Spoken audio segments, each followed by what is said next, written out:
Hi, Seven Locks friends. This is Mrs. Brown. I decided just to choose a old classic, The Three Little Pigs. And this one is by James Marshall. The Three Little Pigs.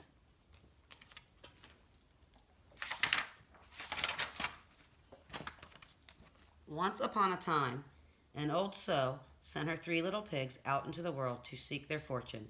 Now be sure to write, she said, and remember, I love you. Very soon, a lean and hungry wolf happened by. Pig was just about his favorite food in the world.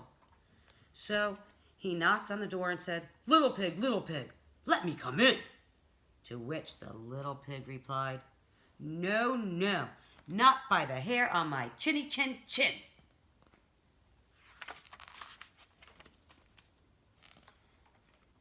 This annoyed the wolf to no end, and he said, "Then I'll huff, then I'll puff, then I'll blow your house in." "Go right ahead," said the little pig. So the wolf huffed and puffed, and he blew the house in. And he gobbled up the little pig.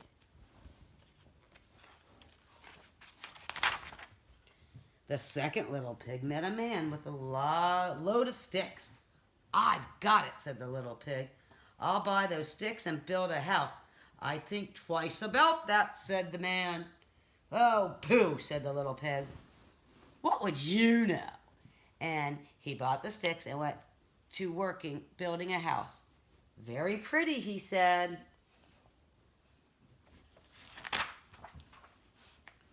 No sooner had the little pig settled into his pretty house than the wolf happened by. He was still hungry. He said, little pig, let me come in." To which the little pig replied, "No, no, no, not by the hair of my chinny chin chin."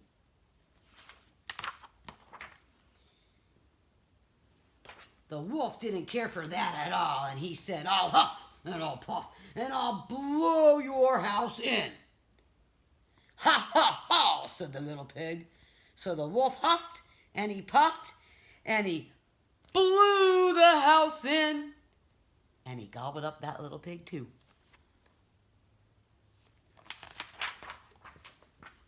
Now the third little pig met a man with a load of bricks. "These bricks will make a fine sturdy house," said the man. "Capital idea, my good fellow," said the little pig. So he bought the bricks and set about building a house. It took him quite a bit of time, but it was well worth it. "Nice and solid," said the little pig. "Nice and solid." But no sooner had the little pig moved in than he noticed the wolf loitering about. And the wolf, who was still hungry, said, little pig, let me come in." To which the little pig replied, "No, no, no, not by the hair of my chinny chin chin."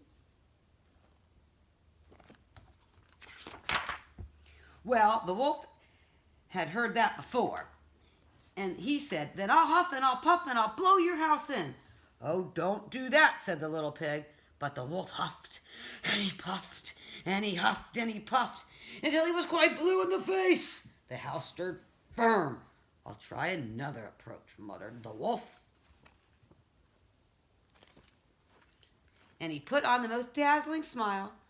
"Little pig, I was only teasing," he said. "By the way, I hear tell that Farmer Jones has the most scrumptious turnips.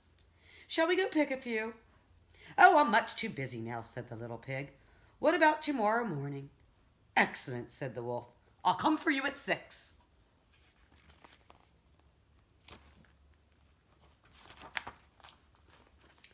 The next morning, the little pig got up at 5, hurried off to Farmer Joe's turnip field, picked a basket full of scrumptious turnips, and dashed back home. When the wolf arrived at 6, the turnips were already boiling in the pot. "Sorry I couldn't wait," said the little pig. The wolf tried not to show his displeasure. "No harm done," he said.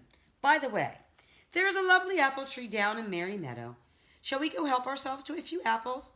"I must cook my turnips," said the little pig. "Let's meet there tomorrow morning." "Splendid," said the wolf. "Shall we say 5?"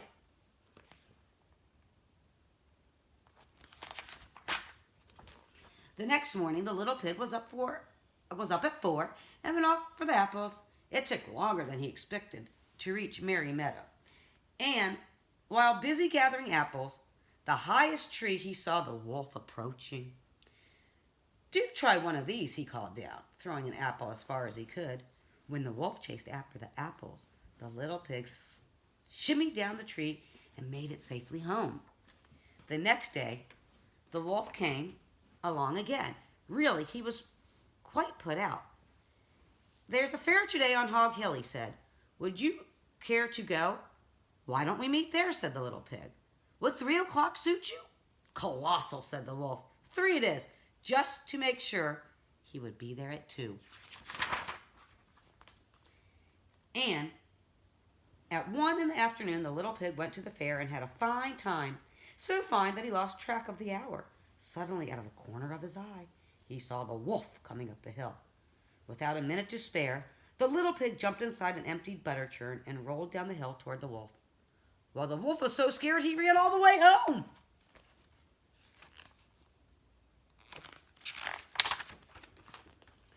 That evening, the wolf went to the little pig's house and told him how frightened he'd been by a great round thing that came down the hill. "Frightened you? Did I?" said the little pig. "That's great. That great round thing was a butter churn, and I was inside." This was simply too much for the wolf to stand. "I've been lice long enough," he cried. "I'm going to eat you up right now." And he climbed onto the roof. When the little pig saw this, he put a big iron pot in the fireplace and quickly stoked the fire. Here I come, cried Wolf. "It's dinner time." "You can say that again," said the little pig, and he cooked the mean old wolf. Have a great day, everybody.